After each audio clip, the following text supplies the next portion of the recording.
Bienvenue dans cet enseignement. C'est un très grand honneur de vous présenter ce message. Vous allez être secoués, vos yeux vont s'ouvrir. C'est quelque chose que vous n'aviez jamais entendu auparavant. Vous allez voir que l'Église d'aujourd'hui a complètement renversé le sens de la Nouvelle Alliance.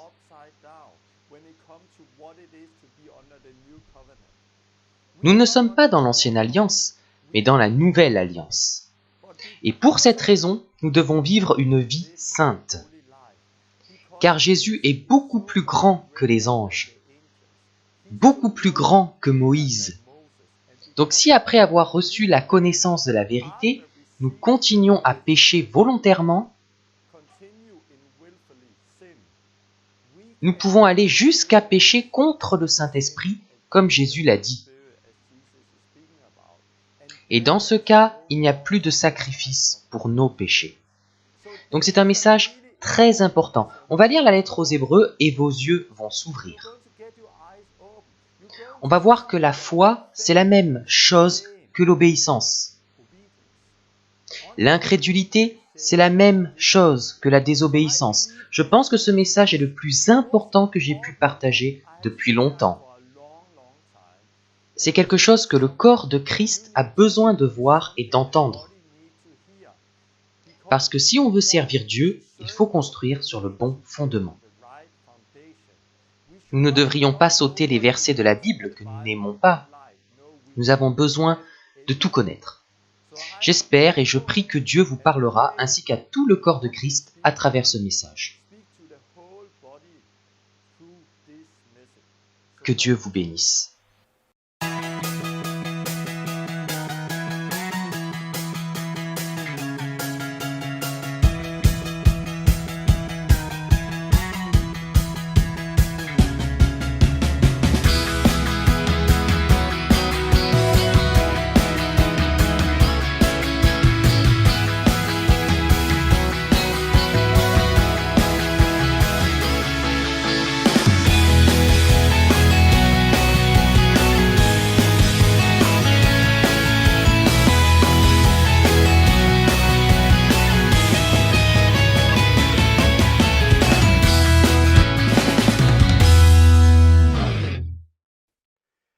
Bienvenue à la Pioneer School et dans cet enseignement.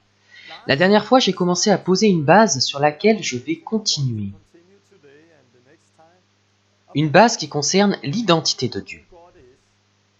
Et qu'est-ce que vivre avec lui et vivre sous la grâce? La dernière fois, j'ai parlé de la justice de Dieu, de son amour et du fait qu'il faut comprendre les deux. Beaucoup m'ont écrit que c'était quelque chose qu'ils n'avaient jamais entendu avant. Et que cela devrait être prêché dans toutes les églises aujourd'hui. Peu de gens ont également entendu ce que je vais partager aujourd'hui. Ça va vraiment vous ouvrir les yeux. Il faut vraiment apporter cette vérité à l'église. Et aussi ce que je vais partager aujourd'hui. Je continuerai la prochaine fois et on verra un peu plus comment on vit sous la grâce. Et comment Jésus n'a pas abaissé le standard d'exigence, mais l'a en fait élevé. Cette leçon et la prochaine sont vraiment importantes, car c'est la base sur laquelle nous devons construire. Après cela, nous poursuivrons avec Luc 10, où je vais essayer de tout rassembler. Et nous verrons comment mettre en pratique ce que nous avons appris. Nous ne voulons pas juste de la théologie, nous avons déjà beaucoup de connaissances. Maintenant, nous avons besoin de vivre ce que nous avons appris. Luc 10 nous aide à comprendre comment nous pouvons tous vivre cette vie. Je veux être un peu plus pratique dans la dernière partie de la Pioneer School et rassembler le tout. Je veux donner quelques témoignages, c'est toujours bon à entendre. Depuis la dernière fois, nous avons vu des gens sauvés, guéris, baptisés d'eau et du Saint-Esprit. Parce que c'est la vie quotidienne. Je veux partager un puissant témoignage. Il y a quelques semaines, une jeune femme de 25 ans m'a contacté.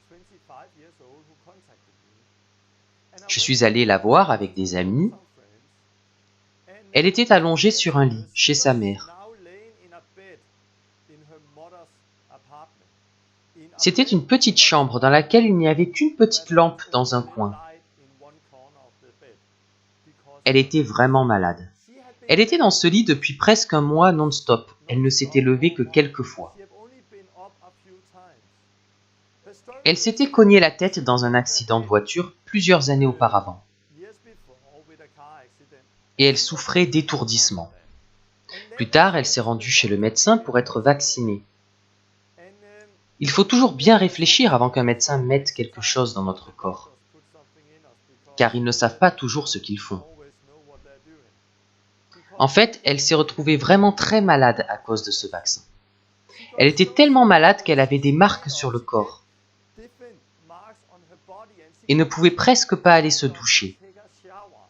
Le vaccin et l'accident mis ensemble faisaient qu'elle ne pouvait presque plus rien faire. Elle avait aussi un problème avec la lumière et ne pouvait pas regarder d'écran.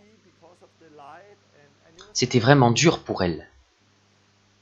Elle m'a contacté car quelque chose venait juste de se passer. Il y avait une émission de télévision avec certains de mes amis qui prêchaient et guérissaient les malades. Et elle n'en a vu qu'une partie à cause de ces problèmes. Mais elle est allée sur le site web d'un de mes amis, puis elle est allée sur mon site. Quand elle est arrivée sur mon site et a vu le logo, ça lui a fait un choc. Elle s'est souvenue de quelque chose qu'elle avait complètement oublié. Elle s'est souvenue qu'il y a 5 ans, elle m'a rencontré dans sa ville.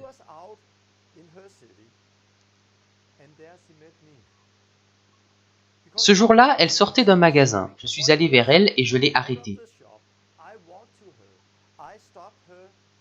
J'ai prié pour que ses jambes retrouvent la même taille et la douleur dans son dos est partie. Elle a toujours eu ce problème au dos et elle a été guérie.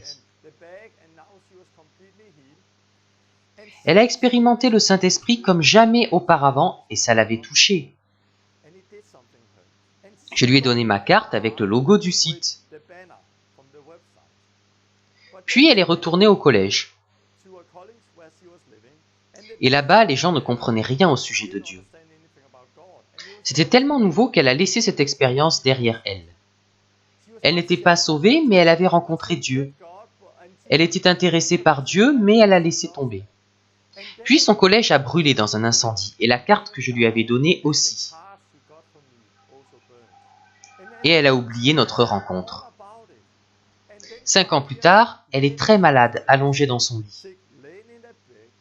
Elle va sur mon site et se souvient d'il y a 5 ans. Elle s'est dit qu'elle devait me contacter. Donc j'y suis allé avec des amis.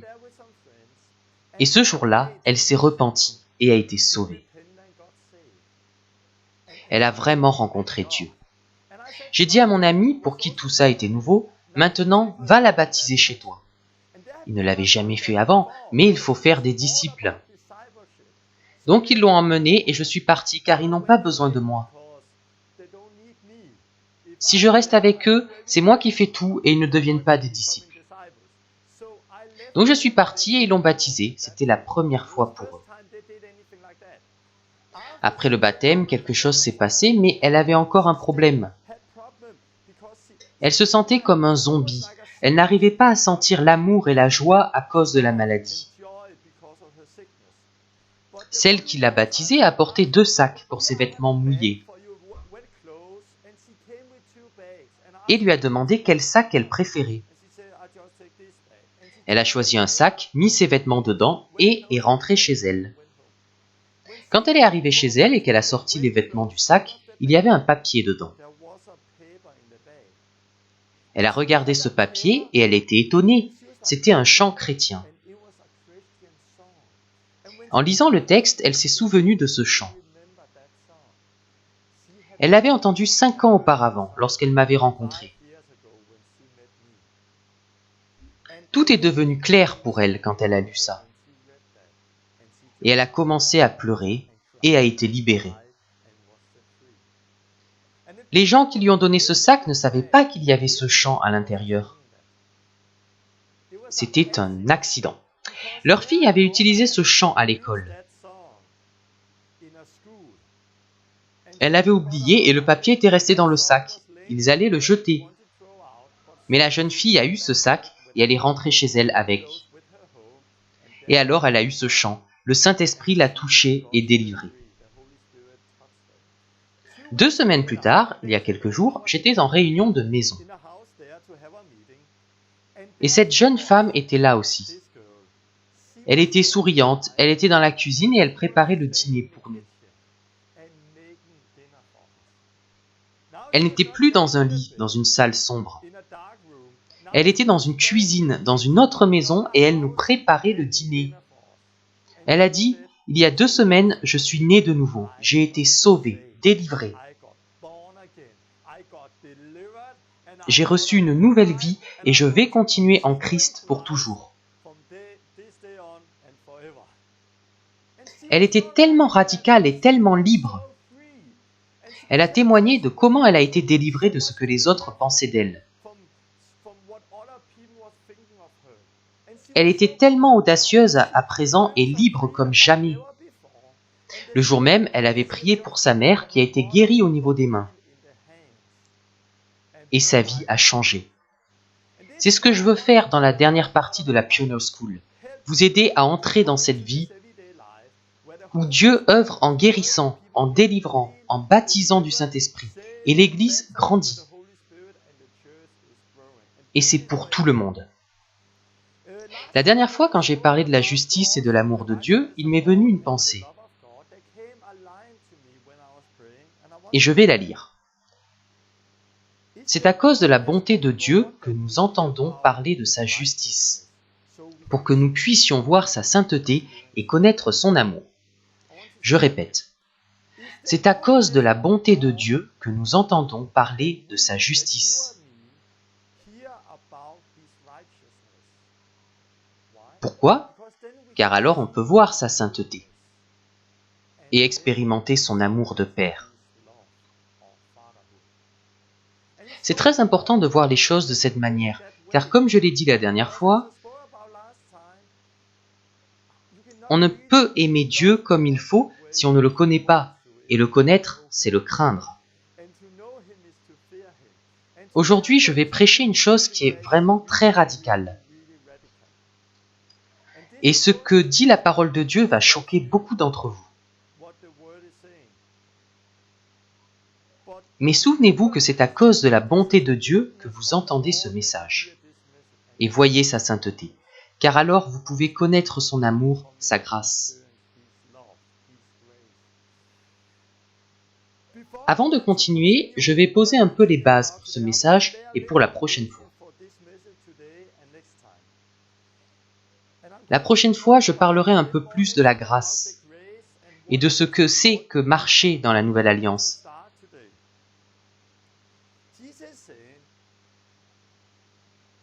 La Bible dit dans Jean 1,16 « Et nous avons tous reçu de sa plénitude et grâce pour grâce. Car la loi a été donnée par Moïse. La grâce et la vérité sont venues par Jésus-Christ. » La Bible dit ici que nous avons reçu grâce pour grâce. Puis elle dit que la loi qui est venue par Moïse, mais la grâce et la vérité sont venues par Jésus-Christ. Dans grâce pour grâce, le mot pour peut signifier à la place de. Et je pense que c'est la bonne signification. Nous avons reçu une grâce à la place d'une autre. Parce qu'il y avait aussi une grâce dans l'ancienne alliance. Mais la grâce du Nouveau Testament, si je peux m'exprimer ainsi, est plus grande que celle de l'Ancien Testament. Parce qu'il y a une chose que la loi ne pouvait pas faire. Il y a une chose que les gens qui étaient sous la loi ne pouvaient pas expérimenter. Une chose que nous connaissons maintenant à travers la grâce et la vérité. Qu'est-ce que c'est ? C'est la liberté par rapport au péché. Romains 6, 14. Car le péché n'aura point de pouvoir sur vous, puisque vous êtes non sous la loi, mais sous la grâce. Donc sous la loi, le péché a du pouvoir sur les gens. Si vous êtes sous la loi, vous ne pouvez pas être libre, car la loi n'a pas pu faire ce que Jésus est venu faire. Mais à travers Jésus-Christ, nous pouvons être libres. Donc sous la loi, vous êtes sous le péché. Mais sous la grâce, vous n'êtes plus sous le péché. J'en parlerai la prochaine fois. Donc nous avons reçu une grâce à la place d'une autre. La loi qui est venue par Moïse n'a pas pu faire ce que nous pouvons faire maintenant en Jésus-Christ. La loi ne pouvait pas nous aider, elle pouvait seulement pointer vers Jésus-Christ. Nous avons reçu une grâce à la place d'une autre. La grâce du Nouveau Testament n'est pas là pour masquer les péchés. C'est plus que ce que les gens pensent, en fait. Elle nous aide à faire ce que la loi ne pouvait pas faire. La grâce nous équipe pour vivre une vie sainte. Tite 2:11. Car la grâce de Dieu, source de salut pour tous les hommes, a été manifestée. Elle nous enseigne. On parle toujours de la grâce de Dieu. Elle nous enseigne à renoncer à l'impiété et aux convoitises mondaines, et à vivre dans le siècle présent selon la sagesse, la justice et la piété. Donc la grâce de Dieu est plus qu'une simple couverture du péché.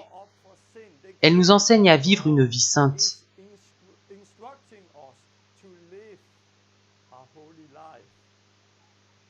Ce qu'on va voir cette fois en lisant l'épître aux Hébreux, c'est que nous ne sommes plus sous la loi de Moïse, mais sous la grâce. Mais nous avons inversé cette vérité. Et beaucoup de gens ont vraiment très mal compris ce que c'est.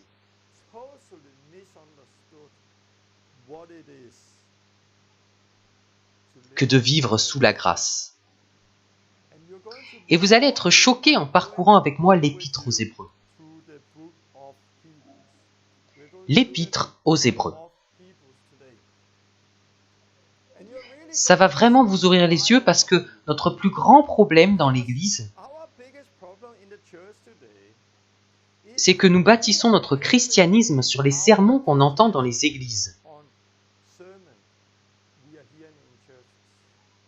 On fonde notre christianisme sur quelques versets que l'on prend et sur lesquels on fait des sermons. Mais rappelez-vous que les premiers chrétiens n'avaient pas de Bible avec chapitres et versets. Donc ils ne pouvaient pas juste prendre un verset par-ci par-là, ou un chapitre. Non, ils avaient une lettre entière. Ils lisaient lettre par lettre, livre par livre. Donc j'espère que vous êtes prêts pour cet enseignement. Avant de commencer, je voudrais prier. Je veux aussi dire que si vous n'avez pas le temps, je vais commencer à lire Hébreux maintenant. Si vous n'avez pas le temps d'écouter la leçon en entier, si vous avez quelque chose à faire, vous voulez peut-être regarder cette vidéo en 2 fois, alors c'est mieux de s'arrêter maintenant, avant que je ne commence avec Hébreux. Vous ne devriez pas vous arrêter au milieu. Parce qu'au milieu de cet épître, ça devient vraiment très radical. Et vous allez voir que c'est comme un couteau qui tranche dans votre âme et votre esprit. C'est vraiment important de ne pas s'arrêter en plein milieu, car sinon vous aurez de gros problèmes. C'est tellement important de comprendre ce que je vais partager aujourd'hui. Donc ne vous arrêtez pas en plein milieu, regardez la vidéo jusqu'à la fin. Parce qu'après, je vais expliquer pour que vous compreniez de la bonne manière. Donc, je vous avertis. Ne vous arrêtez pas au milieu de la vidéo. Si vous n'avez pas le temps de tout voir, alors c'est mieux d'arrêter maintenant et de recommencer plus tard à partir d'ici. Je vais prier et nous allons continuer avec Hébreux. Dieu, je te remercie pour cet enseignement. Je prie qu'il ouvre les yeux de l'Église, que ce soit une base sur laquelle l'Église va bâtir. Merci parce que ton Saint-Esprit va travailler à travers cet enseignement. Aide-moi à le partager. Viens avec ton Saint-Esprit. Aide-moi à partager de la bonne façon. Je prie qu'il ne produise pas une fausse crainte chez les gens, mais une vraie crainte de toi. Et que cela change leur vie comme ça a changé la mienne. Que les yeux de tous ceux qui regardent s'ouvrent comme ce fut le cas pour moi et d'autres personnes. Viens avec ton Saint-Esprit et aide-nous. Donne-nous des yeux pour voir, des oreilles pour entendre, et un cœur pour recevoir ta parole aujourd'hui. Au nom de Jésus. Amen. Maintenant, on va continuer avec Hébreux. Avant de commencer, je veux donner des connaissances de base sur cet épître, qui sont vraiment importantes. On ne sait pas exactement qui a écrit Hébreux. Certains disent que c'est Apollos, d'autres disent que c'est Paul ou encore quelqu'un d'autre. Mais nous savons qu'il a été écrit pour des Juifs, car le contexte parle de croyants juifs qui vivent en Christ, des Juifs messianiques, mais qui subissent beaucoup de persécutions. C'est ce dont Hébreux parle. Ils ont subi beaucoup de persécutions. Ils ont été battus, des gens sont venus les voler, ils vivent beaucoup de persécutions. Mais d'après l'histoire de l'Église, nous savons que ça a été écrit vers l'époque de l'empereur Néron. L'empereur Néron a initié une persécution. Plus tard, c'est devenu très dur et il a tué beaucoup de chrétiens.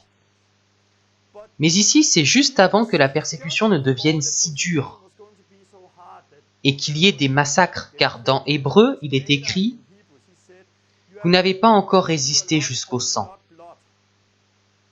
Donc c'est juste avant que la persécution ne soit si dure et que les gens soient tués à cause de leur foi. Mais ces Juifs pouvaient facilement stopper la persécution.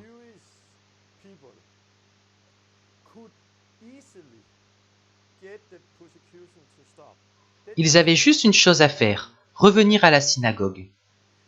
Parce qu'à cette époque, la synagogue n'était pas persécutée de la même manière que l'Église. Donc s'ils revenaient à la synagogue, la persécution contre eux et leurs familles s'arrêtait immédiatement.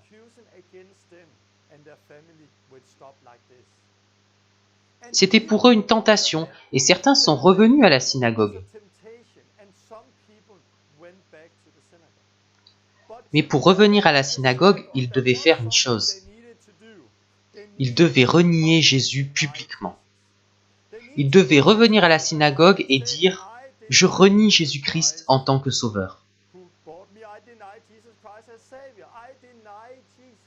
Et s'ils reniaient Jésus, la synagogue les acceptait et la persécution s'arrêtait.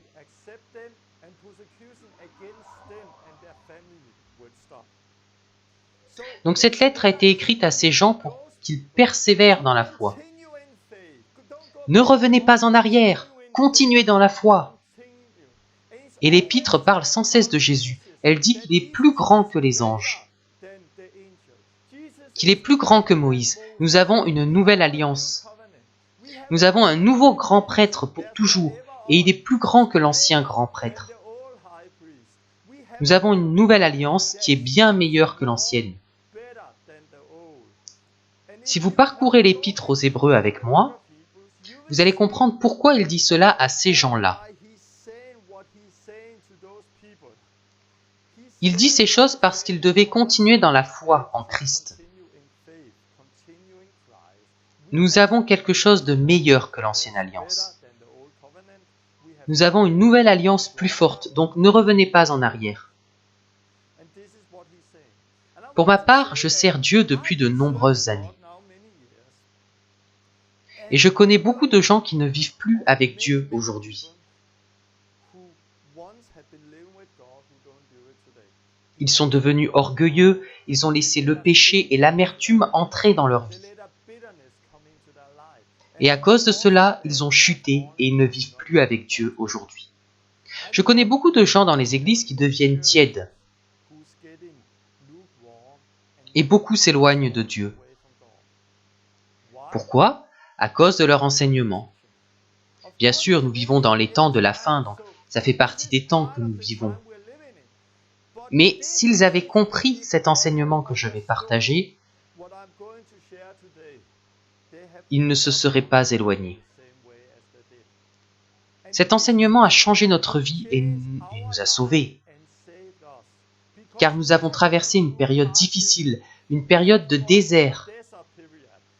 Et c'était vraiment très difficile. Il y a quelques années, je voulais mourir. Mais nous ne sommes jamais plaints contre Dieu. Nous n'avons jamais laissé le péché entrer dans nos vies. Nous avons persévéré dans la foi à cause de cet enseignement. Et je crois qu'il est très important pour tout le corps de Christ de comprendre cela. Pour continuer en Christ et ne pas chuter. Cet enseignement peut sauver votre vie et celle de beaucoup de gens. Continuons avec l'épître aux Hébreux. Le chapitre 1 dit que Jésus est le Fils de Dieu. Il est le reflet de sa gloire et l'empreinte de sa personne. Donc Jésus-Christ est l'image de Dieu. Il est devenu d'autant supérieur aux anges qu'il a hérité d'un nom plus excellent que le leur.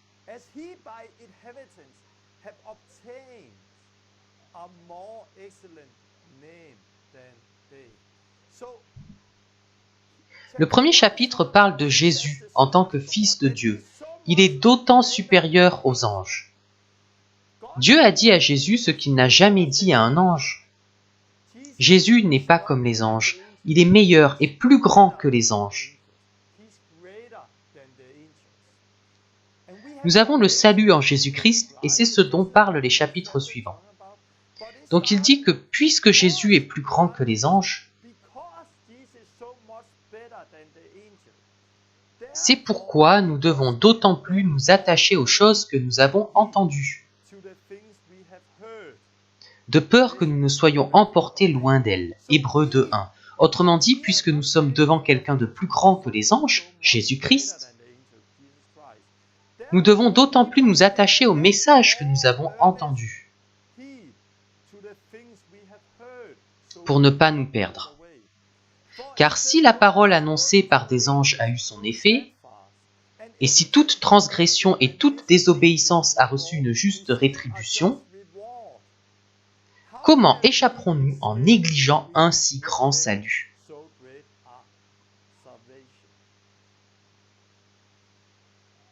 Il y a une image de Jésus-Christ complètement faussée aujourd'hui dans l'Église. Nous oublions une chose. En venant sur terre, Jésus s'est présenté pendant un temps très court sous l'apparence d'un homme. Mais maintenant, il est monté au ciel et il se tient à la droite de Dieu.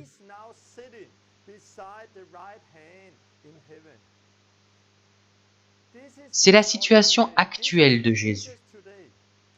Beaucoup de chrétiens oublient cela. Beaucoup de chrétiens ont l'image de l'homme Jésus, ici sur terre. Mais maintenant, il n'est plus cet homme terrestre, il est dans les cieux. L'un de ceux qui était le plus proche de Jésus était Jean, celui que Jésus aimait. Mais quand Jean a vu Jésus dans son corps céleste, au début du livre de l'Apocalypse, il n'est pas allé voir Jésus en lui disant « Hé Jésus, mon pote, top là !» Il n'a pas fait cela. Il est tombé à ses pieds, comme mort, parce qu'il ne pouvait pas supporter sa gloire. Et c'était pourtant l'un de ceux qui étaient le plus proche de Jésus sur terre. Mais il n'est pas allé retrouver son pote, non, il est tombé comme mort. Jésus est tellement plus grand que les anges. Et si nous voyons comment il est aujourd'hui, nous tomberions de la même manière. Aujourd'hui, il ne nous parle plus de la terre. Il nous parle depuis les cieux par son Saint-Esprit. Et on en verra plus après. Je vais aller très vite à travers l'épître aux Hébreux, mais je vous encourage à le lire vous-même plus tard pour voir ce qu'il dit. Puis il continue et parle du repos de Dieu. Nous avons besoin de persévérer.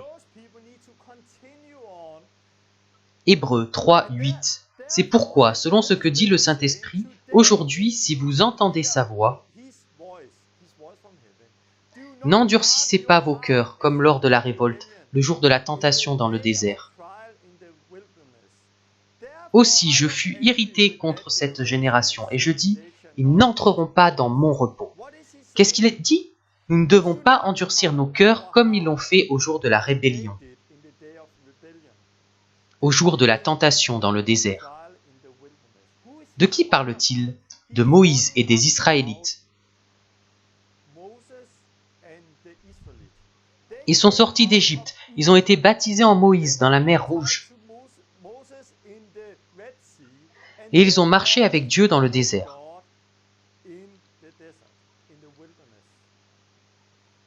Mais ils ont endurci leur cœur, ils étaient rebelles envers Dieu. C'est pourquoi Dieu s'est irrité contre cette génération. Et il a dit qu'il n'entrerait pas dans son repos. Et ceci est écrit dans l'Épître aux Hébreux pour nous avertir de ne pas faire ce qu'ils ont fait. Ce qui est arrivé aux Israélites est un avertissement pour nous aujourd'hui. Nous voyons aussi cet avertissement dans d'autres passages de la Bible. Dans 1 Corinthiens 10 notamment. On va regarder ça. Dans ce passage, on voit des exemples provenant de l'Ancien Testament. Je lis le chapitre 10. « Frères, je ne veux pas que vous ignoriez que nos pères ont tous été sous la nuée, qu'ils ont tous passé au travers de la mer, qu'ils ont tous été baptisés en Moïse dans la nuée et dans la mer, qu'ils ont tous mangé le même aliment spirituel, et qu'ils ont tous bu le même breuvage spirituel, car ils buvaient à un rocher spirituel qui les suivait, et ce rocher était Christ. » Donc ici, Paul dit que ces personnes ont été baptisées en Moïse.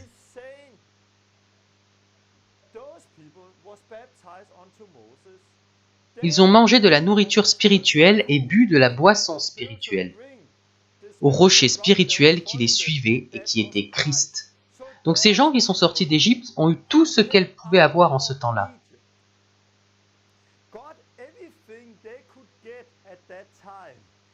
Jésus était là, c'était lui le rocher.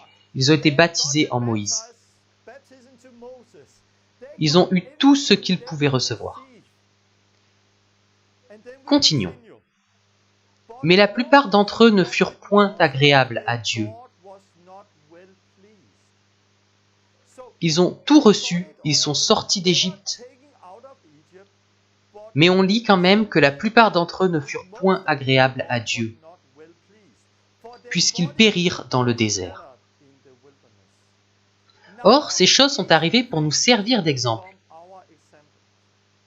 afin que nous n'ayons pas de mauvais désirs comme ils en ont eu. Où est donc l'exemple pour nous dans cette histoire?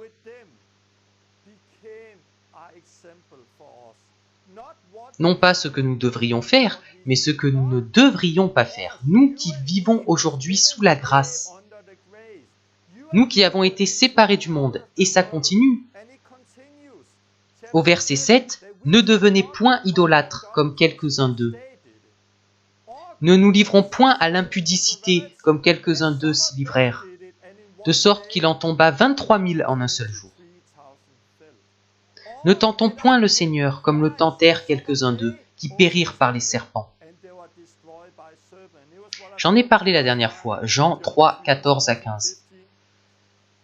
Ne murmurez point comme murmurèrent certains qui périrent par l'exterminateur. Donc on lit ici que ces gens qui sont sortis d'Égypte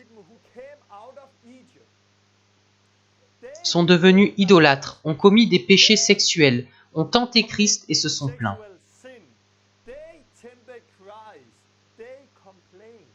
Et à cause de cela, beaucoup d'entre eux moururent ici, tués par Dieu.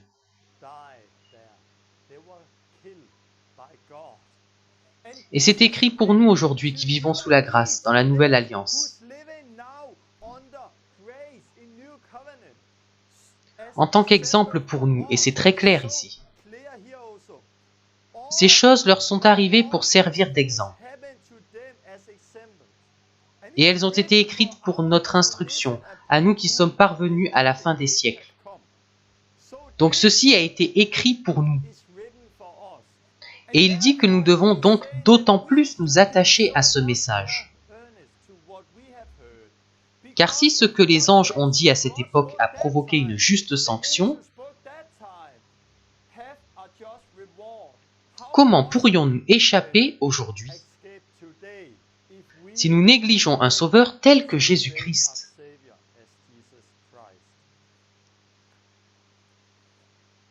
Paul n'a pas commencé avec ça au chapitre 10. Paul n'a pas écrit avec des chapitres et des versets. Juste avant, il dit quelque chose d'important pour comprendre pourquoi il dit cela. Il parle d'une course dans laquelle nous sommes tous. Ne savez-vous pas que ceux qui courent dans le stade courent tous, mais qu'un seul remporte le prix? Courez de manière à le remporter. Tous ceux qui combattent s'imposent une discipline sévère. Et ils le font pour obtenir une couronne corruptible. Mais nous, faisons-le pour une couronne incorruptible. 1 Corinthiens 9, 24. Donc nous sommes tous dans une course. Vous êtes dans cette course, et moi aussi. Tous les athlètes sont disciplinés dans leur entraînement. Ils le font pour un prix qui va disparaître. Mais qu'en est-il de nous? Nous le faisons pour obtenir la vie éternelle. C'est ce que j'ai dit avant. On est sauvé un jour, mais celui qui continue à croire sera sauvé. Il est nécessaire de persévérer en Christ. Il y a plus de 60 versets dans la Bible pour nous avertir de ne pas chuter et que nous pouvons perdre notre salut. Oui, il y a un jour où nous le garderons. C'est le jour où nous prendrons du fruit de l'arbre de vie. J'en ai parlé dans une vidéo précédente. Il continue. Moi donc, je cours, non pas comme à l'aventure, je frappe, non pas comme battant l'air. Il ne frappe pas dans le vide. Mais je traite durement mon corps et je le tiens assujetti, de peur d'être moi-même rejeté après avoir prêché aux autres.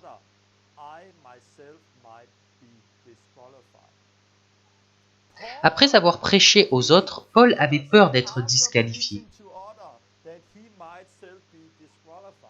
C'est pourquoi il faisait attention. Parce qu'il sait qu'il est dans une course. Après cela, il donne cet exemple.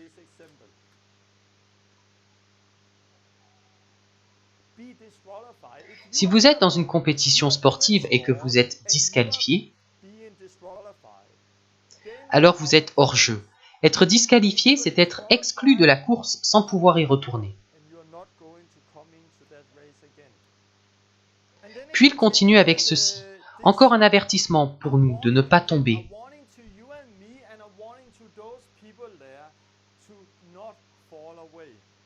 Prenez garde, frères, que quelqu'un de vous n'ait un cœur mauvais et incrédule,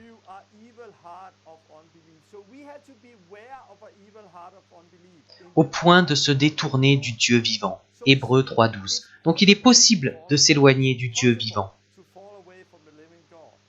Car nous sommes devenus participants de Christ. Pourvu que nous retenions fermement jusqu'à la fin l'assurance que nous avions au commencement. C'est vraiment clair que nous sommes associés à Jésus-Christ si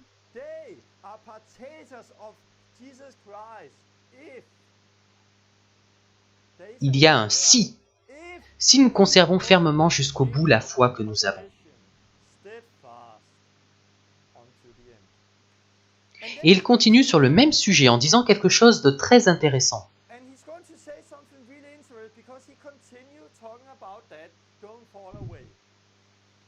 Et là, on va voir que la foi biblique est différente de ce que nous pensons être la foi aujourd'hui.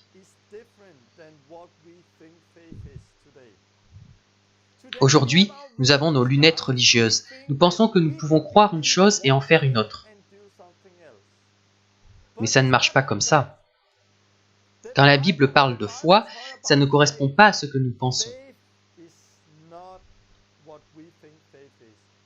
La foi, c'est l'obéissance. Je l'ai écrit ici. La foi, c'est l'obéissance. L'incrédulité, c'est la désobéissance. Je vais juste montrer rapidement quelques passages. Il continue d'avertir. Et à qui jura-t-il qu'il n'entrerait pas dans son repos? Sinon à ceux qui avaient désobéi. Donc ils ne sont pas entrés dans le repos de Dieu parce qu'ils n'ont pas obéi. Mais il continue. Aussi voyons-nous qu'ils ne purent y rentrer à cause de leur incrédulité. L'auteur d'Hébreux dit qu'ils ne sont pas entrés parce qu'ils n'ont pas obéi. Et c'était à cause de leur incrédulité. Donc il parle de l'incrédulité comme étant la même chose que la désobéissance.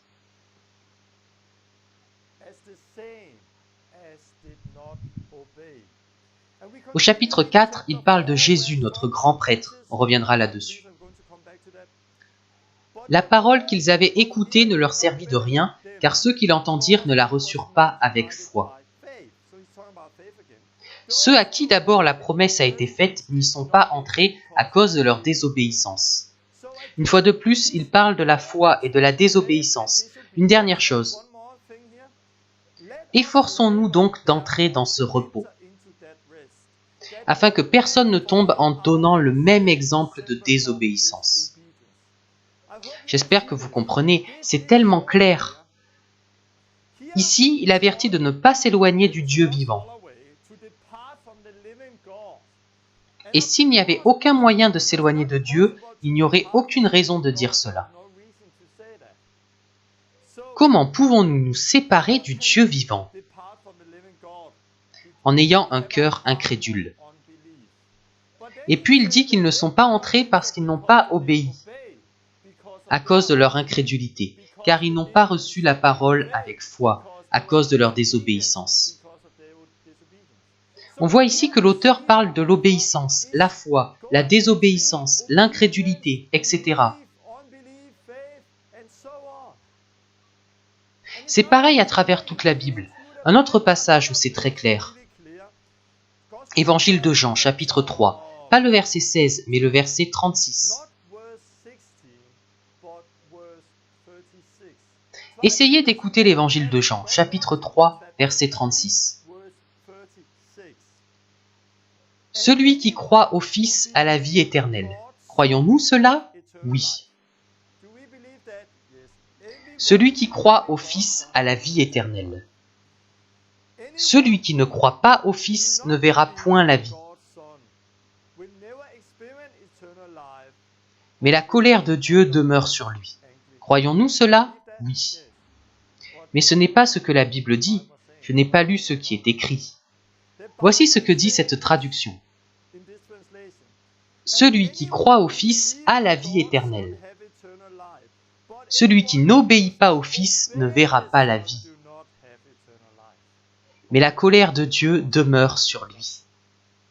Vous voyez, d'abord il dit celui qui ne croit pas, et ensuite celui qui n'obéit pas. Car croire, c'est obéir, et ne pas croire, c'est désobéir. Je rencontre beaucoup de personnes qui me parlent du baptême d'eau ou d'autres choses, et qui disent « Oui, mais je crois que nous sommes sauvés seulement par la foi. » Je crois aussi cela. Nous ne sommes sauvés que par la foi en Jésus-Christ. Mais qu'est-ce que la foi? La foi, c'est obéir à Jésus.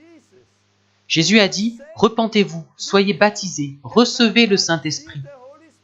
Si nous croyons en Jésus, nous faisons ce qu'il nous a dit de faire. Donc dans la Bible, la foi, c'est l'obéissance. Il est vraiment important de comprendre cela et de retirer les lunettes religieuses. Celles qui disent qu'on peut croire une chose et en faire une autre. Vous êtes ce que vous croyez ce que vous faites. C'est votre identité, vous ne pouvez pas séparer les deux.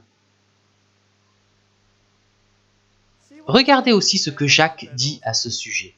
Nous devons voir cela et retirer nos lunettes. Sinon, chaque fois que nous lirons la Bible, nous la comprendrons de travers. Et c'est l'une des plus grandes méprises qu'il y a eu. Et à cause de ça, les gens sont perdus. C'est vraiment important de voir ce que Hébreux 3 et 4 disent à ce sujet. Et de prendre un verset comme Jean 3, 36. Dans ces chapitres, il dit que Jésus est notre grand prêtre. Jésus, notre grand prêtre. Dans l'Ancienne Alliance, le grand prêtre venait une fois par an devant Dieu avec du sang. Par son propre sang, mais celui d'un animal. Mais le sang ne pouvait pas retirer leurs péchés, il pouvait seulement les laver extérieurement. Mais maintenant, nous avons Jésus comme grand prêtre. Il est plus grand que ces grands prêtres parce qu'il est éternel. Chaque fois que l'un de ces grands prêtres mourait, un autre le remplaçait. Mais maintenant, nous en avons un qui ne mourra jamais. Donc nous avons quelque chose de bien plus grand. Il est éternel. Et il n'est pas allé dans le temple terrestre, mais dans les cieux. Et une fois pour toutes, il est venu avec son propre sang. Et avec son propre sang, il est entré dans le Saint des Saints dans les cieux. Et il a donné son sang pour le pardon de nos péchés. Ce sang a le pouvoir de pardonner toute personne sur terre. Et c'est ce que dit ce chapitre. Tout ce que j'ai fait et que je fais est sous son sang. Je suis pardonné. Jésus est entré une fois pour toutes avec son sang.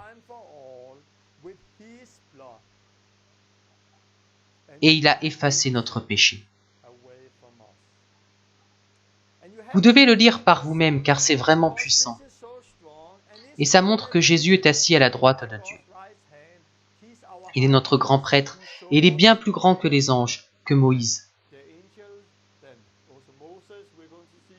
que les grands prêtres. Il est tellement plus grand. C'est ça la nouvelle alliance. Beaucoup d'entre vous ont déjà entendu que Jésus est notre grand prêtre, qu'il est mort pour nos péchés et que nous pouvons recevoir le pardon maintenant grâce à cela. Mais juste après avoir parlé de cela, il continue au chapitre 6.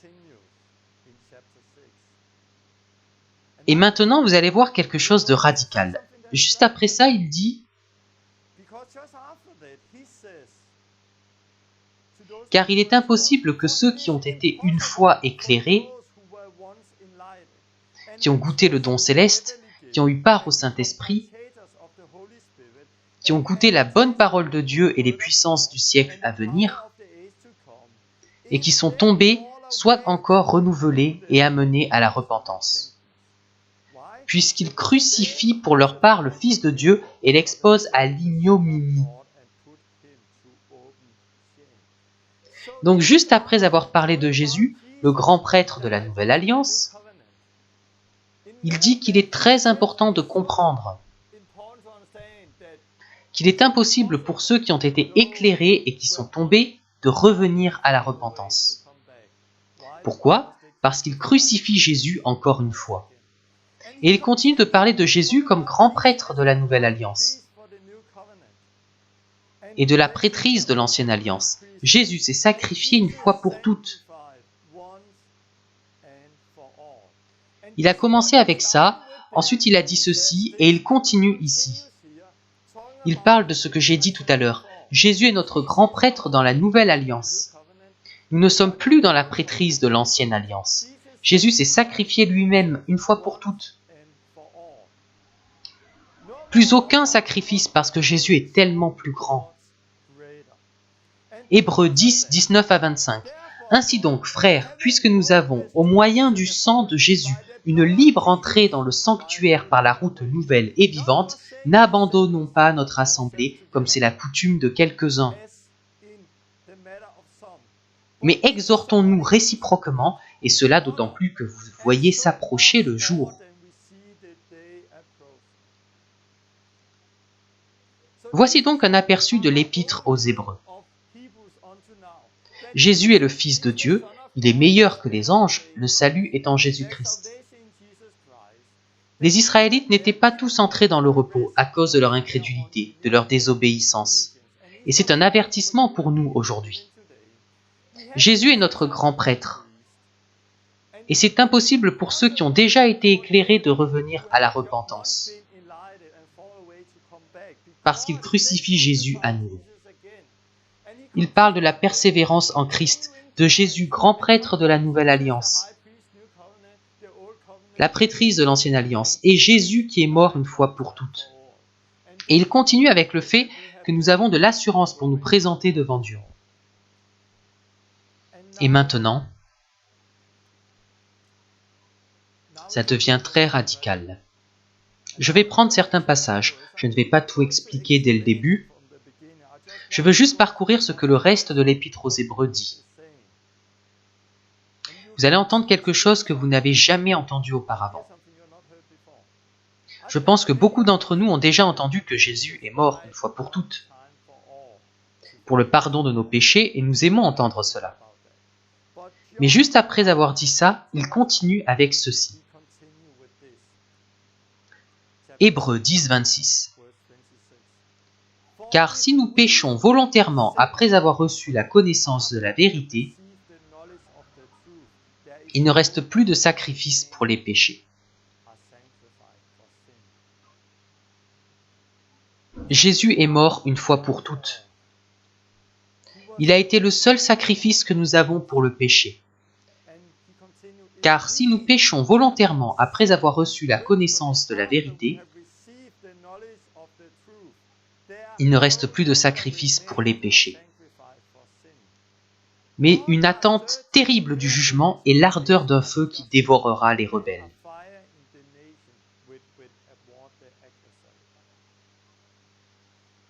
Donc si nous péchons volontairement après avoir reçu la connaissance de la vérité, il ne reste plus aucun sacrifice pour le péché. Et la seule chose qui reste est une terrible attente du jugement.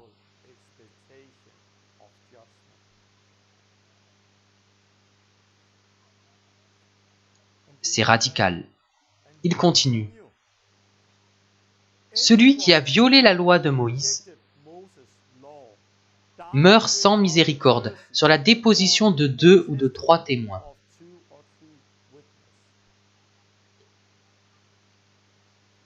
Il dit d'abord que si nous péchons volontairement après avoir reçu la connaissance de la vérité, il n'y a plus de sacrifice pour le péché, mais seulement l'attente terrible du jugement. Et puis il dit que quiconque a rejeté Moïse meurt d'après 2 ou 3 témoins. Il dit que si vous péchiez volontairement contre la loi de Moïse, avec de 2 ou 3 témoins,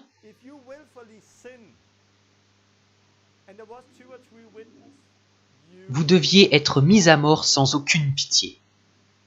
Et c'est ce qu'il dit.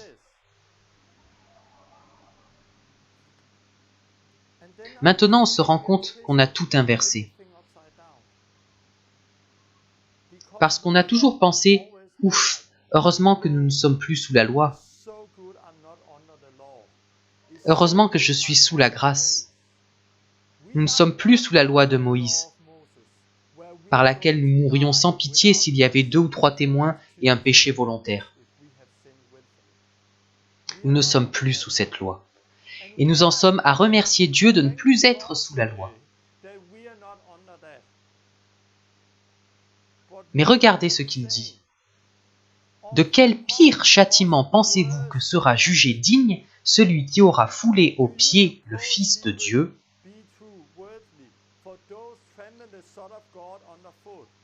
qui aura tenu pour profane le sang de l'alliance par lequel il a été sanctifié et qui aura outragé l'esprit de la grâce.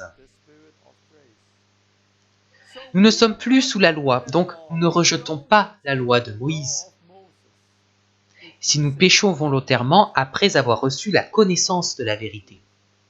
Mais nous rejetons en fait l'esprit de la grâce. De quel pire châtiment pensez-vous que sera jugé digne celui qui aura foulé aux pieds le Fils de Dieu,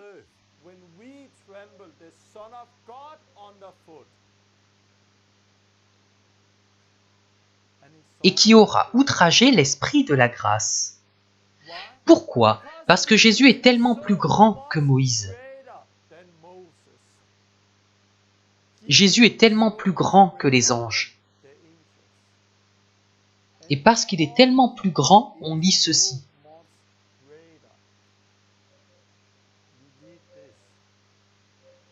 Et il continue. Car nous connaissons celui qui a dit « À moi la vengeance, à moi la rétribution ». Et encore, le Seigneur jugera son peuple. C'est une chose terrible que de tomber entre les mains du Dieu vivant.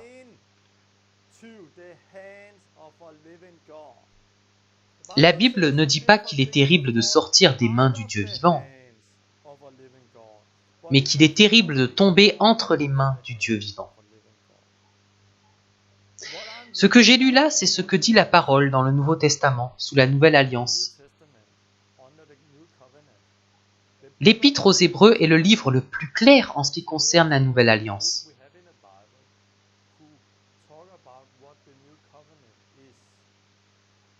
En ce qui concerne la différence entre l'ancienne et la Nouvelle Alliance. Aujourd'hui, nous avons une Église qui a tout inversé. Où nous pensons « Merci Seigneur, car je suis sous la grâce ». Parce qu'on pense que sous la grâce, on est autorisé à pécher. Et que Dieu ne va pas nous punir. Mais quel plus grand châtiment méritons-nous si nous foulons aux pieds le Fils de Dieu?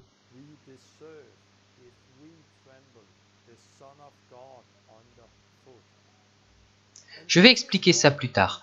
C'est ce que l'auteur a écrit à ces chrétiens juifs.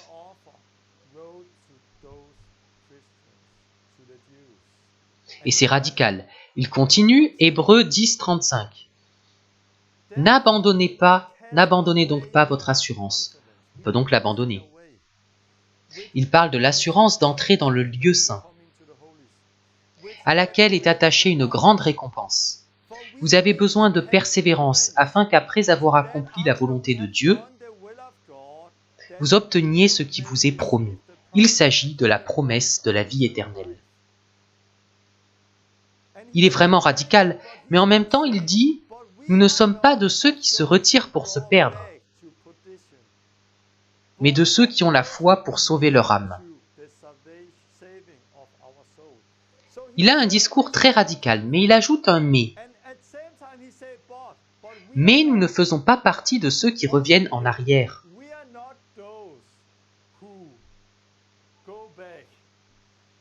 Mais de ceux qui continuent dans la foi, de sorte que nos âmes seront sauvées.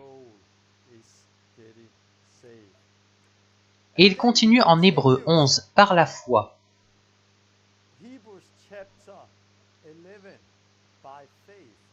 Si vous comprenez tout ça, ces gens-là n'avaient pas persévéré dans la foi et ils ont chuté. Ça a été écrit pour nous aujourd'hui en tant que très mauvais exemple. Beaucoup de gens sont sortis d'Égypte, environ 2 millions de personnes. Et seulement une poignée d'entre eux sont entrés dans la terre promise et dans le repos. C'est ce que dit la Bible ici. Puis il passe au chapitre 11. dans lequel on voit des gens comme Sarah, Abraham ou Moïse qui ont tout laissé pour persévérer. Et nous devrions garder leur exemple. Hébreux 11 parle de ces personnes. Hébreux 12 parle de la discipline de Dieu. Dieu nous discipline. Nous sommes les vrais enfants de Dieu qui vivons les œuvres de Dieu dans nos vies.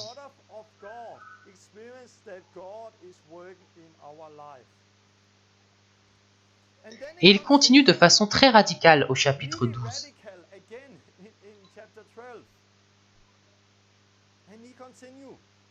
Veillez à ce que personne ne se prive de la grâce de Dieu. Verset 15. Donc il est possible de ne plus bénéficier de la grâce de Dieu. Il continue en disant de faire attention à ce qu'aucune racine d'amertume ne pousse en nous, de peur que beaucoup ne soient contaminés, de faire attention à la fornication, de ne pas être des profanateurs comme Ésaü, qui pour un seul repas a vendu son droit d'aînesse. Donc de la même manière qu'il l'a fait avant, ne faites pas comme ça, ne faites pas comme ça. Il continue ainsi. Veillez à ce qu'aucune racine d'amertume ne pousse. Veillez à ce que personne ne soit débauché ni profanateur comme Ésaü, qui pour un seul repas a vendu son droit d'aînesse. Quel est le problème avec Ésaü ? On peut lire l'histoire d'Ésaü et de Jacob dans l'Ancien Testament. Ésaü sortit de chez lui et revint affamé. Jacob avait fait une soupe. Et Ésaü lui en a demandé et Jacob accepta à une condition. Il lui dit, « Tu peux l'avoir si tu me donnes ton droit d'aînesse. » Ésaü s'est dit, « Ok, à quoi me sert mon droit d'aînesse de toute façon ? J'ai tellement faim que je vais mourir. Voilà mon droit d'aînesse, donne-moi à manger. » Et il a donné son droit d'aînesse pour un seul repas. C'est vraiment un avertissement pour nous aujourd'hui. Et c'est écrit juste après ce qu'il est dit ceci. Que si nous péchons volontairement après avoir reçu la connaissance de la vérité, il ne reste alors plus aucun sacrifice pour les péchés. Et tout ce qu'il reste est une terrible attente du jugement.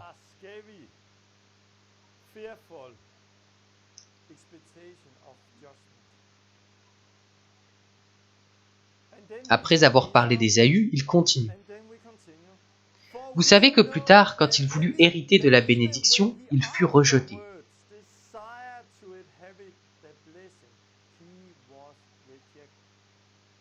Ésaü est venu vers son père en s'excusant, mais il a été rejeté. Car il ne trouva pas moyen d'amener son père à changer d'avis, bien qu'il l'ait cherché avec larmes.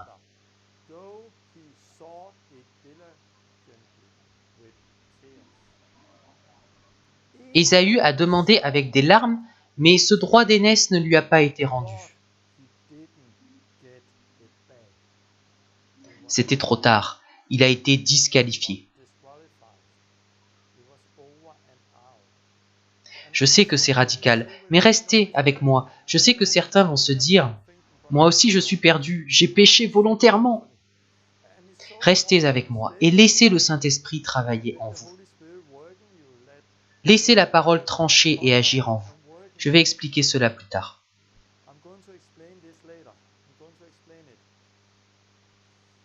Puis il continue en parlant à nouveau des deux alliances, comme il l'a fait plusieurs fois avant. Vous ne vous êtes pas approché d'une montagne qu'on pouvait toucher et qui était embrasée par le feu. De quelle montagne parle-t-il ? Il dit après ce qu'on a lu tout à l'heure. Vous ne vous êtes pas approché de la montagne.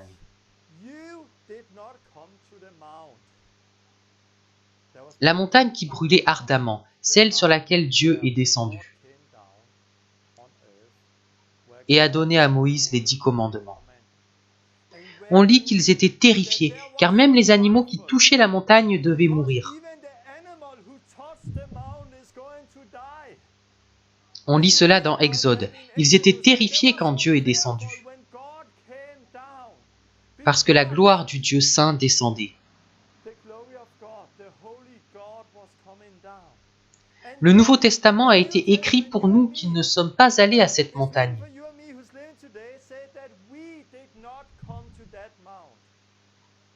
Et nous pensons, heureusement que je n'y étais pas. Maintenant je suis sous la grâce, sous la nouvelle alliance. Nous avons un Dieu de grâce qui nous aime et qui ne nous juge plus. Donc aujourd'hui, nous pouvons vivre dans le péché. Nous ne sommes plus comme eux. Mais ce n'est pas ce qui est dit.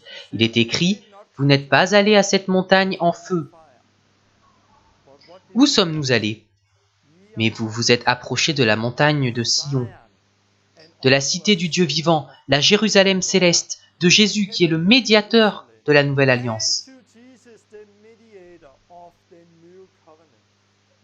Nous n'avons pas approché le mont Sinaï duquel Moïse est descendu et les gens étaient terrifiés.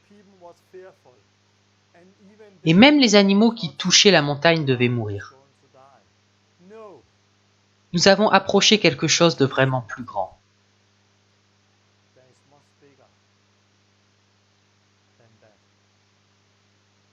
Nous avons approché la montagne de Sion, la Jérusalem céleste et Jésus-Christ lui-même. Et il continue, « Gardez-vous de refuser d'entendre celui qui parle. Car si ceux-là n'ont pas échappé,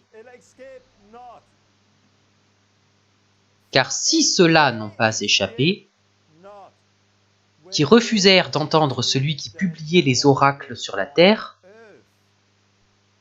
combien moins échapperons-nous si nous nous détournons de celui qui parle du haut des cieux. »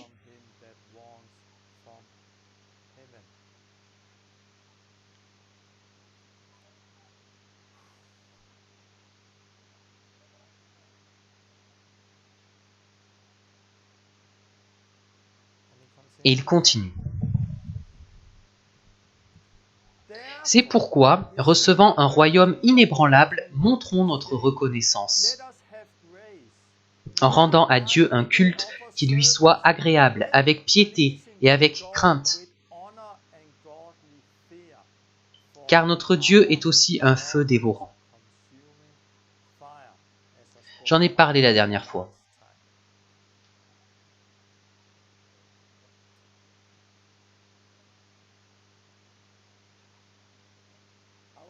Je peux presque avoir l'audace de dire que tout ce que vous avez entendu au sujet de la grâce de Dieu, de la nouvelle et de l'ancienne alliance,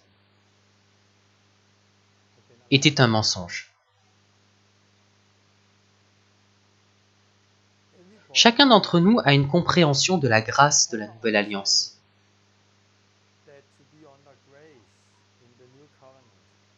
Par laquelle Dieu n'est pas saint ou terrible, comme dans l'ancienne alliance.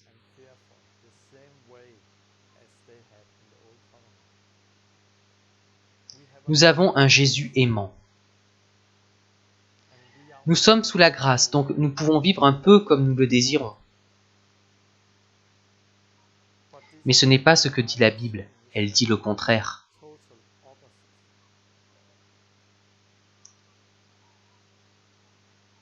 Quand ils n'ont pas écouté les anges, ils ont subi un châtiment. Mais nous avons quelque chose de plus grand que les anges. Nous avons quelque chose de plus grand qu'un grand prêtre. Nous avons Jésus qui est plus grand que Moïse. Donc si eux, sous la loi de Moïse, péchaient volontairement, avec 2 ou 3 témoins, quel plus grand châtiment aurons-nous aujourd'hui si nous péchons volontairement, après avoir reçu la connaissance de la vérité? Car nous n'avons pas péché contre Moïse. Nous avons piétiné le Fils de Dieu. Et nous insultons l'Esprit de la grâce.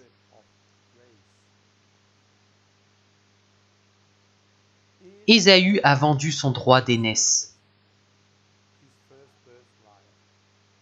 Et quand il a essayé d'obtenir son héritage, il n'avait plus aucune chance d'y parvenir. Peu importe qu'il y ait eu des larmes et des gémissements, il n'a pas pu l'obtenir. Si vous tombez, vous ne pouvez revenir parce que vous crucifiez de nouveau le Fils de Dieu. J'ignore ce que l'Église vous a enseigné. Ils disent qu'il y a toujours pardon, peu importe ce qu'on fait. C'est ce que nous avons entendu. J'ai grandi avec ça, comme tout le monde, mais c'est faux. Tout ce que nous avons entendu est faux. Nous avons été trompés, car nous vivons un christianisme basé sur des chapitres et des versets. Ainsi, personne ne remarque la vérité. Qu'ai-je fait de différent ? J'ai parcouru entièrement l'épître aux Hébreux, afin que vous le voyiez d'une façon nouvelle. Et cette épître se termine ainsi. Jésus-Christ est le même hier, aujourd'hui et éternellement. Où est Jésus-Christ maintenant ? Il est aux cieux, assis à la droite de Dieu. Jean, qui l'avait connu sur terre, est tombé devant lui quand il l'a vu dans son corps céleste.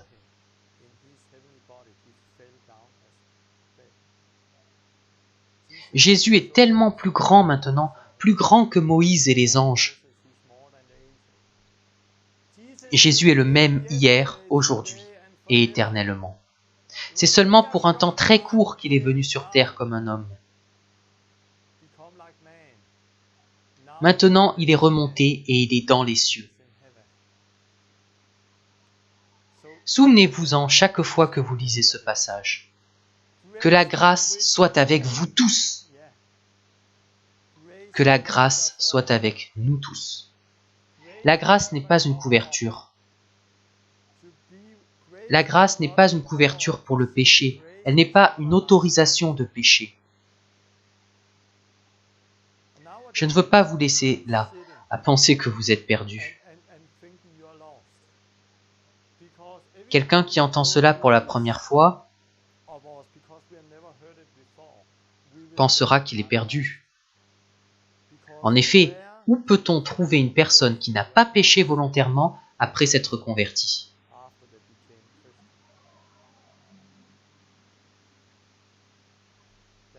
Où peut-on trouver ces personnes ? Je sais que j'ai péché. Maintenant, je vais vous expliquer ce que dit la parole. Car cela n'a pas été écrit seulement pour les Hébreux. Nous pouvons aussi nous éloigner de Dieu et perdre le salut.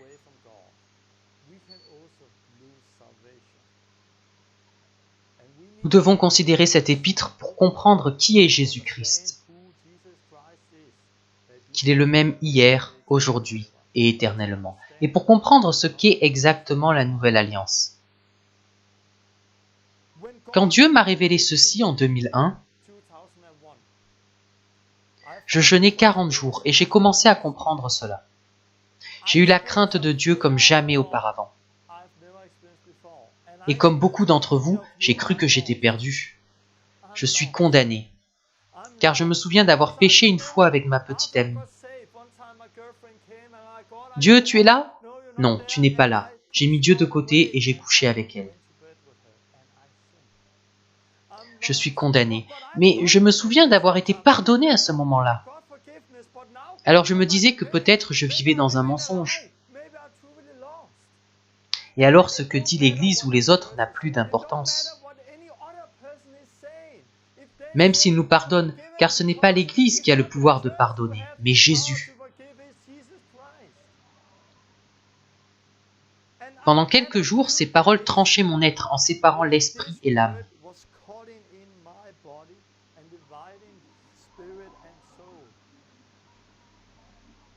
Ça me divisait. Durant ces jours, je pleurais et je ne pouvais plus dormir. Seigneur, est-ce que je peux être pardonné encore une fois ? Suis-je condamné ? Et j'ai expérimenté une repentance qu'on ne voit que dans les réveils spirituels. Et au milieu de tout ça, j'ai soudainement reçu le pardon.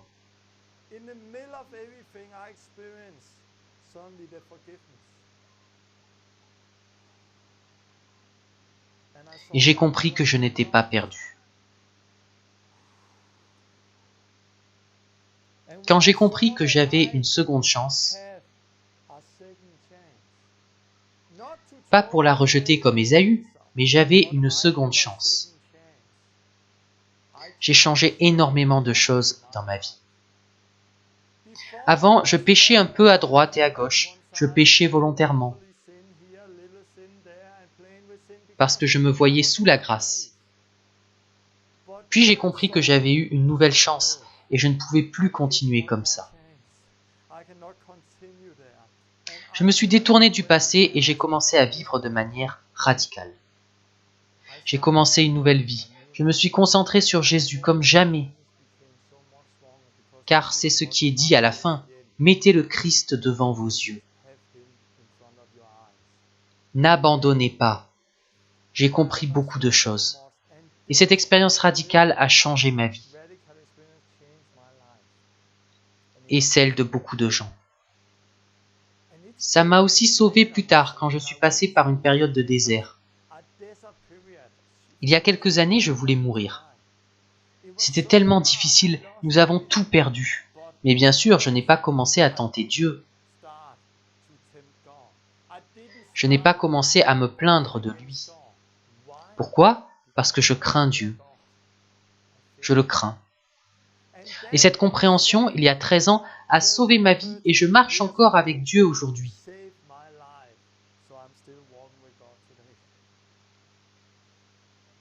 Si les gens comprenaient ceci, tout serait différent dans leur vie.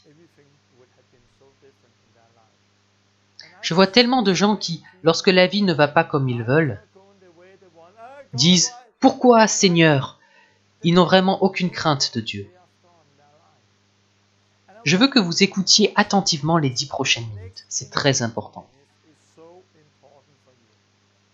Car nous allons poursuivre. Quand ceci s'est produit en moi, bien sûr, j'ai commencé à regarder à Jésus, à son enseignement. Tout cela est-il vrai? Que dit Jésus sur le pardon? Et j'ai vu que Jésus parlait de la même chose, Luc 12, 10. Et quiconque parlera contre le Fils de l'homme, il lui sera pardonné.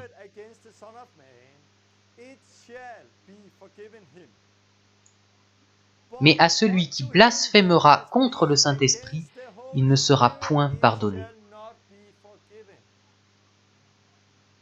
Qui insultera l'Esprit de grâce, Hébreux.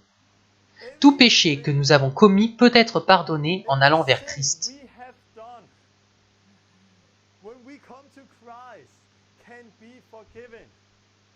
Tout péché peut être pardonné. Mais si nous péchons contre le Saint-Esprit, on ne peut pas être pardonné. C'est aussi ce que dit Jésus à propos du sel qui perd sa saveur. Il ne peut la retrouver et il est jeté dehors. Si vous mettez les mains à la charrue et regardez en arrière, vous n'êtes pas fait pour le royaume.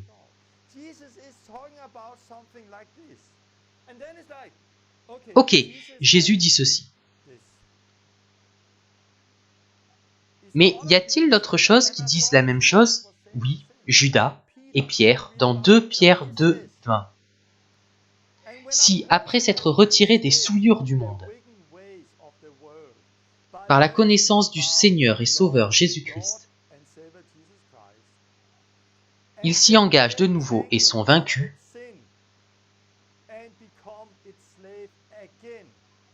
leur dernière condition est pire que la première.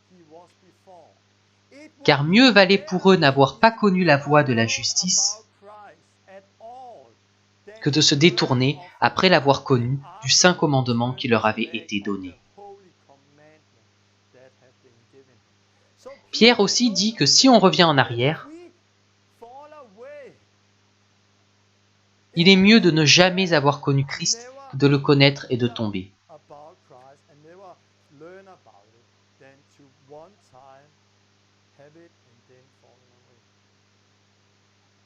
C'est presque comme Hébreux 6.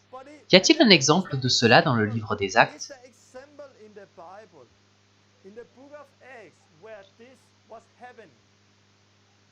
Oui, il y en a un au chapitre 5, Ananias et Saphira. Ananias et Saphira étaient un couple qui avait de l'argent.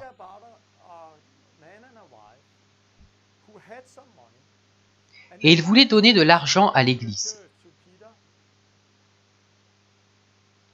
Mais ils ont décidé en secret de ne pas donner la totalité de la somme. Puis ils sont allés voir Pierre.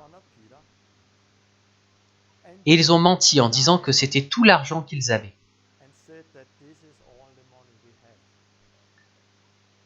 Ils n'ont pas menti à Pierre, mais au Saint-Esprit. Et parce qu'ils ont menti à Dieu, au Saint-Esprit, ils ont péché volontairement et sont morts sur le coup. Tous les deux. D'abord Ananias, puis il est arrivé la même chose à Saphira. Dans Actes 5.3, Pierre dit « Ananias, tu as menti au Saint-Esprit ». Ananias, entendant ces paroles, tomba et expira. Une grande crainte saisit tous les auditeurs. Je les comprends. Ensuite, Saphira vient et Pierre lui dit « Comment vous êtes-vous accordés pour tenter l'Esprit du Seigneur ? Comment vous êtes-vous accordés pour tenter l'Esprit du Seigneur ? Pourquoi avez-vous volontairement décidé de pécher contre le Saint-Esprit » Au même instant, elle tomba aux pieds de l'apôtre et expira. Une grande crainte s'empara de toute l'assemblée et de tous ceux qui apprirent ces choses. Ensuite, on lit que beaucoup de miracles et de prodiges se faisaient au milieu du peuple par les mains des apôtres. C'est radical. Je sais que la plupart d'entre nous a déjà entendu cette histoire et ce que dit Jésus, mais personne n'ose en parler, tout le monde saute ce passage. À la fin de l'Apocalypse, il est écrit que celui qui ajoute ou retire de la parole de Dieu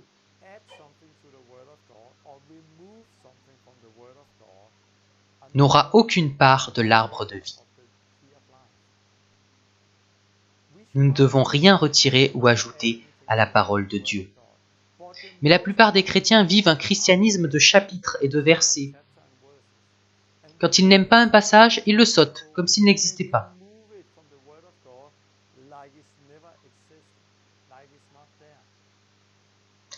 Mais nous ne pouvons rien retirer de la parole de Dieu. Êtes-vous perdu pour toujours ? À l'époque, je croyais que j'étais condamné parce que j'avais péché. Je veux dire maintenant une chose très importante. Je ne crois pas que Dieu nous révèle la vérité pour nous montrer que nous sommes déjà perdus.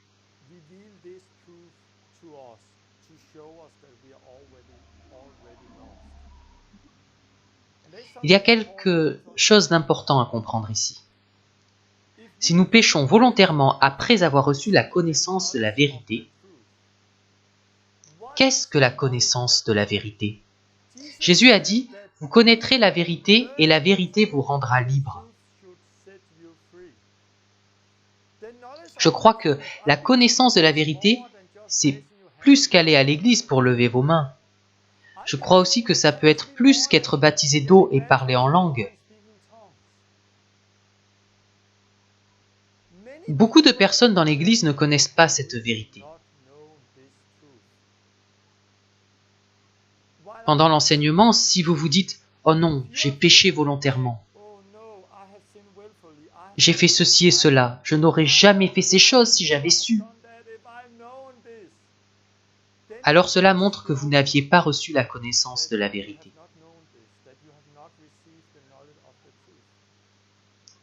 Car si vous aviez su cela, vous n'auriez pas agi de cette manière. Le fait que vous avez péché volontairement jusqu'à aujourd'hui vous montre que vous n'aviez pas compris la vérité.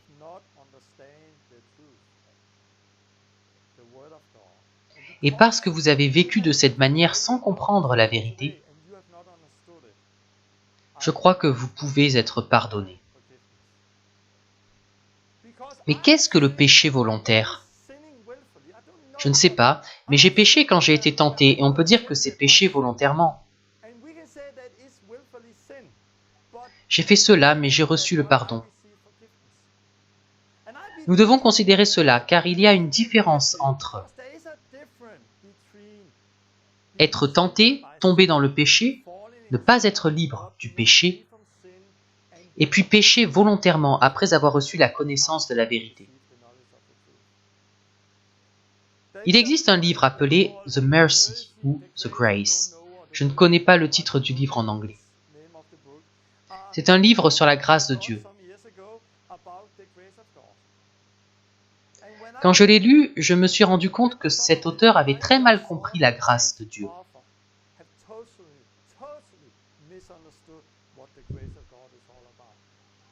Cet auteur utilise un exemple.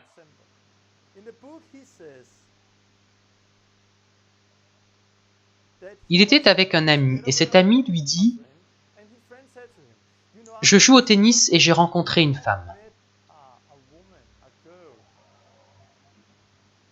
Je l'ai rencontrée là où je joue et j'aime vraiment cette femme.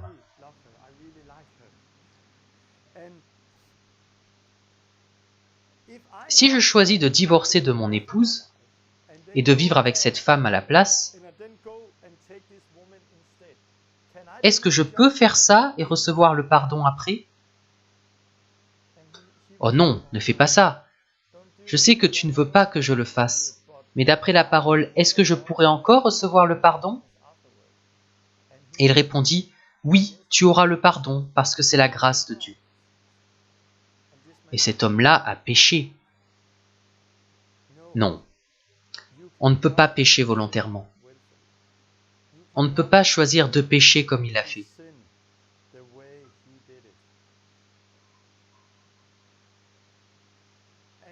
Et ça montre qu'on a mal compris la parole de Dieu. Oui, on peut tomber dans le péché. Oui, on peut se battre et trébucher. Alors on prend la parole 1 Jean 1,9. Si nous confessons nos péchés, il est fidèle et juste pour nous les pardonner et pour nous purifier de toute iniquité. C'est aussi la parole de Dieu. Mais il parle de vivre dans la lumière. Il parle de vivre dans la lumière, pas de pécher volontairement.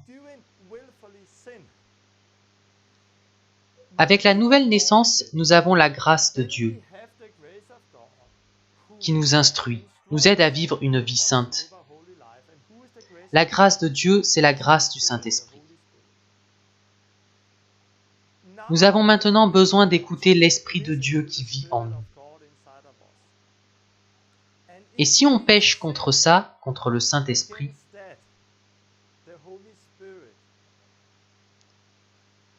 alors cela peut nous arriver. Il faut comprendre le message derrière l'histoire d'Ananias et Saphira. Ananias et Saphira ne sont pas tombés dans le péché. Ils ont décidé volontairement de pécher. Ils ont choisi de pécher volontairement après avoir tout reçu de Dieu. Ils avaient reçu beaucoup plus que la plupart des gens aujourd'hui. Car beaucoup dans l'Église ne sont pas vraiment nés de nouveau, ils n'ont pas cette vérité. Et si vous avez reçu cette vérité, allez-vous pécher volontairement? Non. Voilà pourquoi cela ne vous concerne pas. Vous êtes pardonnés car Dieu ne vous montre ça pour vous dire que vous êtes condamnés. Dieu vous le montre pour vous faire comprendre que vous n'avez pas encore compris la vérité.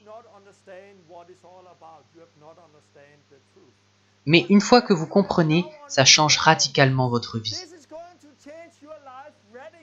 Comme la mienne a été changée. Vous ne vivez plus n'importe comment. Vous vivez une vie radicale, vous vous détournez du péché. Vous vivez saintement, vous lisez la parole, vous priez, vous jeûnez, car vous savez qu'il faut se concentrer sur Jésus. Quand vous savez cela, vous devenez libre du péché. Vous n'allez pas pécher volontairement, mais vous ne serez pas parfait non plus. Je fais toujours des choses mauvaises. Et d'après 1 Jean 1,9, je confesse mes péchés et je suis pardonné.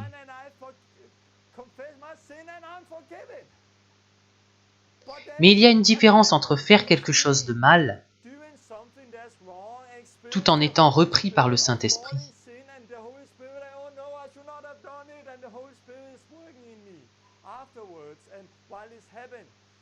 et ce qu'Ananias et Saphira ont fait. Qu'ont-ils fait? Ils avaient la vérité et ils ont dit « Allez, faisons-le quand même.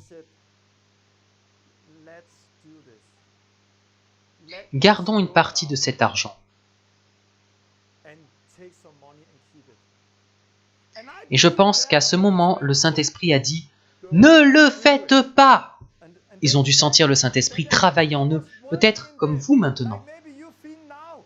À cause de cet enseignement, c'est le Saint-Esprit qui agit en nous. Je ne devrais pas faire ça. Non, je le fais quand même.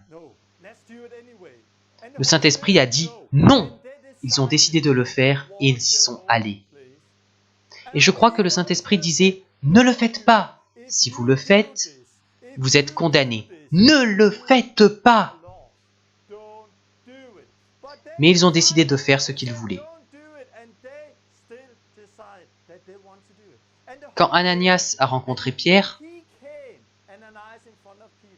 je suis sûr que le Saint-Esprit lui a crié « Ne commettez pas ce péché ! Ne faites pas cela volontairement. Vous connaissez la vérité. Si vous faites cela maintenant, vous foulez aux pieds le Fils de Dieu. Vous insultez l'Esprit de la grâce. » Je pense que le Saint-Esprit criait en lui « Ne le fais pas !» Pierre lui a donné une seconde chance en lui demandant « Est-ce que tout l'argent est là ?» Il aurait pu écouter l'Esprit et dire la vérité. À ce moment-là, bien sûr, il aurait été pardonné, peu importe ce qu'il avait fait. Mais il a franchi la dernière étape. Après avoir reçu cette connaissance, après que le Saint-Esprit a travaillé en lui. Il est allé jusqu'au bout et il a répondu « Oui, tout l'argent est là ». Et parce que l'Esprit de Dieu était puissamment présent dans la première Église, le jugement est arrivé brutalement. On peut le voir si on fait une étude dans l'Ancien Testament. Plus la présence de Dieu est puissante, plus le jugement de Dieu vient rapidement. Même si on ne le voit pas tout de suite, le jugement arrive toujours. Et dans ce cas-ci, c'est venu tout de suite. Et ils sont morts, tous les deux, car ils ont péché volontairement. Ils n'ont pas péché contre Pierre, mais contre le Saint-Esprit. Ils ont blasphémé contre l'Esprit. Ils n'ont pas écouté l'Esprit de la grâce, le Saint-Esprit. Et à cause de ça,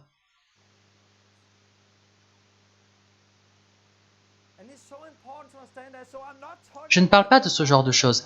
Vous êtes en voiture, la limite est à 50 km/h, vous allez à 70 km/h et la police vous arrête. Oh non, j'ai péché. Ce n'est pas ça.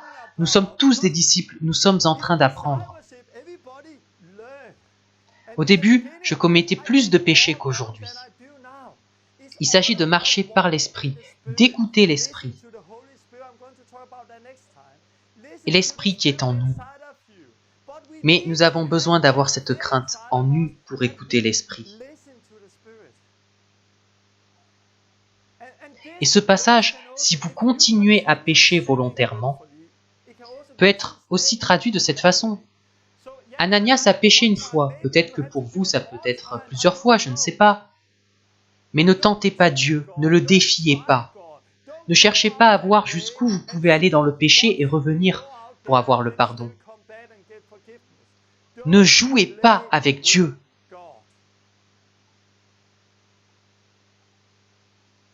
Oui, il y a le pardon. Dieu est un Dieu aimant qui pardonne, même dans le Nouveau Testament. Il est comme ça, il pardonne. Mais nous ne pouvons pas jouer avec lui. Maintenant, je vais vous montrer la chose la plus importante. Honnêtement, ce n'est pas seulement ce que nous faisons qui importe. C'est surtout notre attitude. Ésaü a vendu son droit d'aînesse. Et la Bible dit que Dieu a haï Ésaü, mais a aimé Jacob. Qu'a fait Jacob? Jacob a trompé Ésaü. Donc Jacob a été malhonnête, et Dieu l'aime. Ésaü, il n'en avait rien à faire. Et Dieu a haï Ésaü. Il l'a haï. Qu'en est-il du roi David? Le roi David a presque commis tous les péchés. Il a convoité une femme mariée. Il a envoyé son mari à la guerre pour le faire mourir. Il a fait tuer son mari pour se marier avec elle. Et qu'est-ce que Dieu dit au sujet de David? Qu'il est un homme selon le cœur de Dieu. Donc le roi David a tué un homme, a pris sa femme, et il est un homme selon le cœur de Dieu.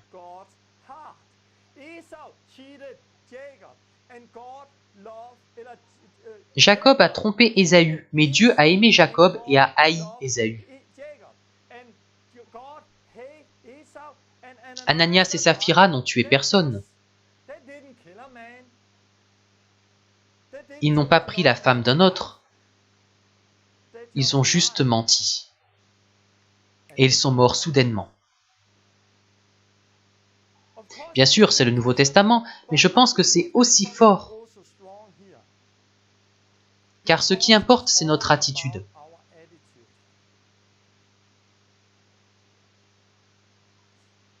Ésaü avait la même attitude envers Dieu et le péché qu'Ananias et Saphira.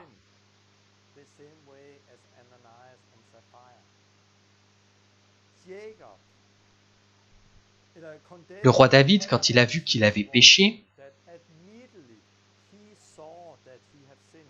lorsque le prophète Nathan le lui a montré, il n'a pas réagi comme si ça n'avait aucune importance.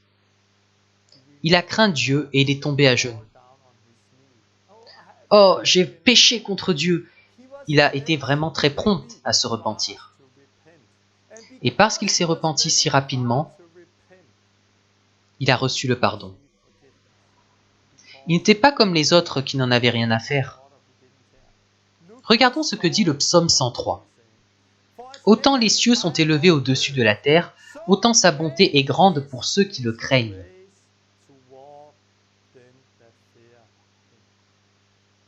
Autant l'Orient est éloigné de l'Occident, autant il éloigne de nous nos transgressions. Je veux relire ça. Autant les cieux sont élevés au-dessus de la terre, autant sa bonté est grande pour ceux qui le craignent.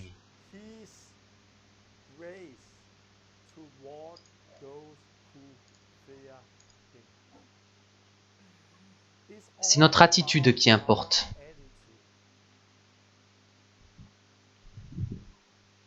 Je ne suis pas tellement inquiet pour vous qui craignez vraiment Dieu.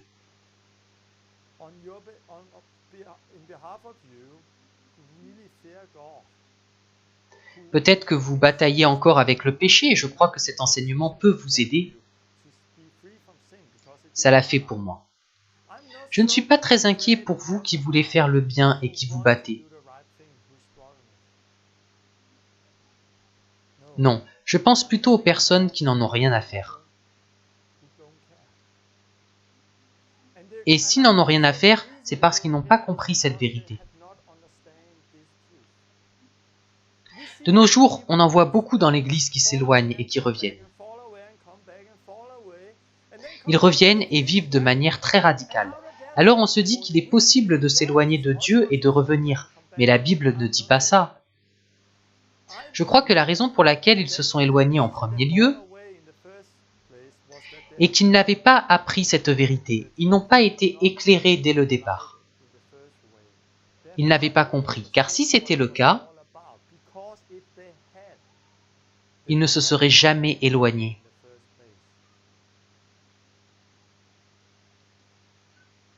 Si aujourd'hui je rencontre des gens qui se sont éloignés de Dieu, d'abord ce n'est pas à nous de juger, mais jamais je ne dirai « tu ne peux plus revenir à Dieu, c'est trop tard pour toi », car je crois que s'ils avaient appris la vérité, ils ne se seraient pas éloignés.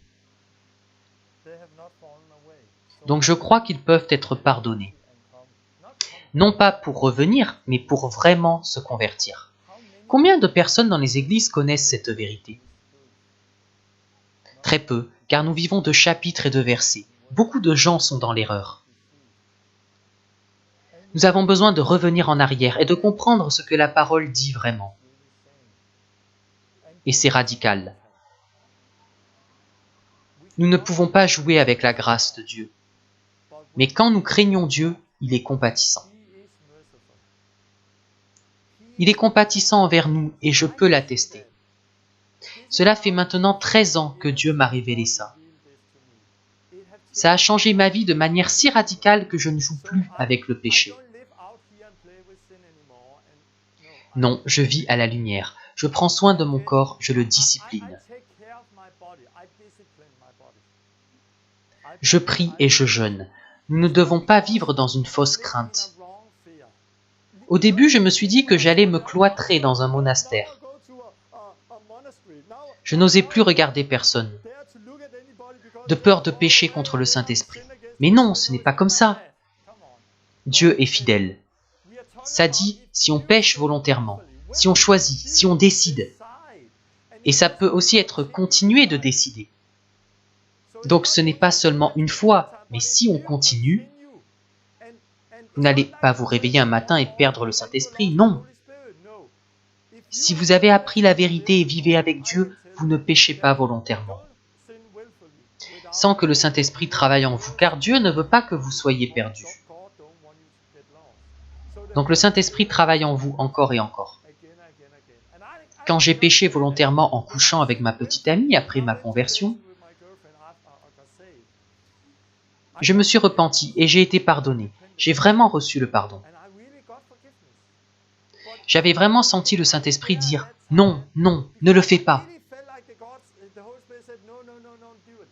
Si j'avais encore péché, peut-être aurais-je encore senti le Saint-Esprit et reçu le pardon. Mais si j'avais continué malgré cela, j'aurais pu arriver à un point où le Saint-Esprit m'aurait quitté. Et je n'aurais pas pu revenir et recevoir le pardon. Donc Dieu vous montre cela et vous devriez être reconnaissant d'avoir l'Esprit de Dieu en vous. À partir de maintenant, nous avons besoin d'ouvrir nos oreilles et de vivre avec Dieu. Et d'écouter le Saint-Esprit.